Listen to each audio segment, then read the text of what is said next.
cómo fondear o como yo fondeo, cuál es mi método de fondeo. Digamos, normalmente lo que se tiene que hacer es tratar de ver qué corriente y qué viento tenemos. En este caso estamos en el arroyo Pacú. Acá generalmente hay muy poca corriente. Tenemos una desembocadura al río San Antonio por el arroyo Pacú que sale tanto al Vinculación como al Luján. Sí, lo que vamos a tener acá es un dominio del viento. En este caso yo tengo en proa un registro que me da más o menos para dónde va el viento y con qué intensidad. La idea es tratar de poner la proa al viento, digamos, la proa en contra del viento, para que una vez que tiremos el ancla, el viento ya se ocupe de hacer que el ancla se mantenga tensa y que el barco quede bien fondeado.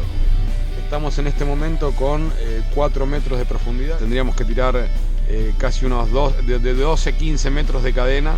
Normalmente se dice que lo que va de profundidad tendríamos que tirar unas 3 veces más, como para que la cadena y el ancla funcionen correctamente. Digamos, el ancla normalmente tiene que asentarse en el piso, se apoya en el piso y con el restante de la cadena o la catenaria que se le llama, que sería la panza esta que va a quedar entre el fondo del río y la proa del barco donde está la Catalina, genera una panza, eso se le llama catenaria, y eso lo que hace es darle un peso al fondeo para que una vez que tira para atrás, el ancla lo que tiende a hacer es introducirse cada vez más en el fondo. Si nosotros vamos a tirar 12 metros, tenemos que calcular obviamente lo que es la profundidad y después tratar de hacer un círculo de 360 grados, que es para donde el barco puede bornear. Digamos, el borneo es una vez que el barco ya está parado, con las máquinas apagadas y con el fondeo tirado, podemos estar dominados tanto sea por la corriente o por el viento.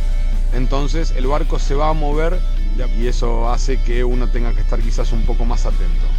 En este caso nos vamos a regir más que nada por el tema del viento. Si nos fondeamos por ejemplo en el río San Antonio, el río San Antonio generalmente está en bajante.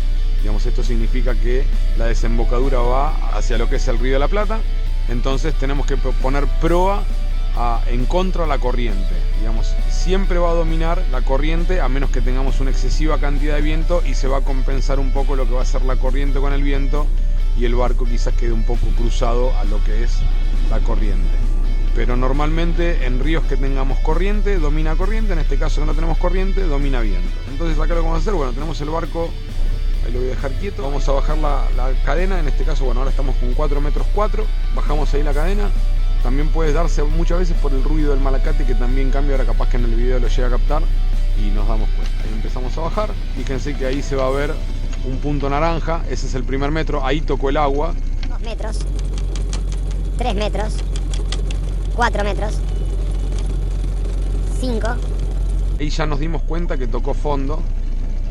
Le damos 5, 6, 7, 8 metros y vamos a empezar a darle un poco de marcha para atrás y le seguimos dando cadena.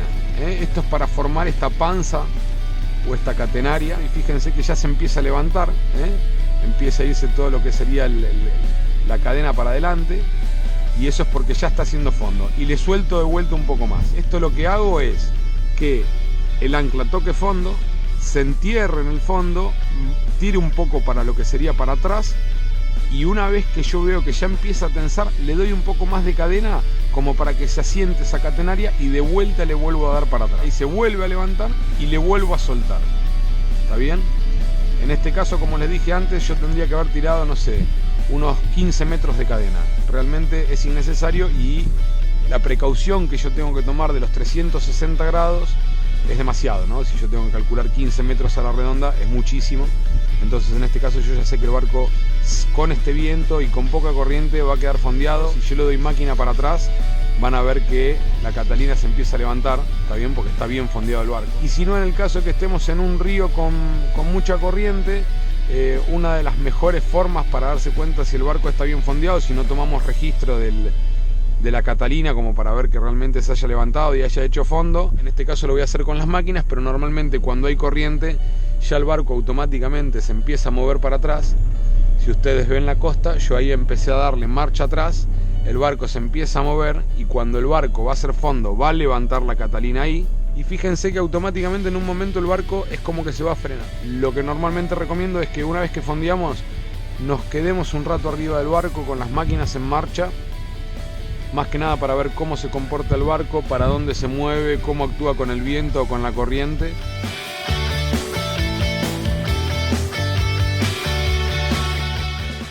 Es cómo levantar el fondeo, tanto sea en este lugar donde estamos, que hay muy poca corriente y muy poco viento, como en un lugar que hay más corriente. Lo que normalmente se hace cuando el barco empieza a tirar, para no hacer toda la fuerza con el malacate, vamos a dar un poco de marcha avante. En este caso no tenemos corriente, en un río con más corriente vamos a tener que tomar la precaución de darle más máquina, justamente para que el malacate haga la menor cantidad de fuerza posible. Estos malacates están preparados, funcionan. Ahí por ejemplo está haciendo fuerza, entonces le doy un poquito de marcha avante y vuelvo a levantar. Están preparados los malacates para hacer fuerza cuando están desactivados. Los motores son potentes, pero consumen mucha energía y no está bueno que estar dándole al malacate contra la corriente. Tenemos dos motorazos para darle para adelante y para ayudar al malacate a que no sufra tanto. Cuando llegamos al punto como estamos ahora, que el barco tiende a cabecear, que ya no se nos va más el ancla para adelante, que la tenemos para abajo, ahí lo que recomiendo es dar marcha adelante, pasar el ancla por lo que sería la proa, digamos, que quede la proa por delante del ancla y se va a despegar sin ningún tipo de problema, para ya dejarnos subir el ancla sin inconveniente y sin forzar demasiado lo que es el sistema de la cadena. Ahí ya subió. Bueno, eso es todo, espero que les haya gustado y nos vemos en la próxima.